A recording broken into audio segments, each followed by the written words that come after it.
Alabado sea Dios, alabado sea Dios. Padre, recibe la gloria y recibe la honra en esta noche, porque solo tú eres dueño, digno y merecedor de ella. En el nombre poderoso de Jesús, recibe en esta hora, Dios mío, recibe la gloria en esta hora, recibe la gloria en esta hora, en el nombre poderoso de Jesús.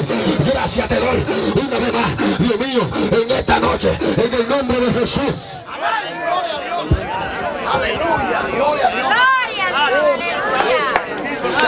Gracias, Jesús.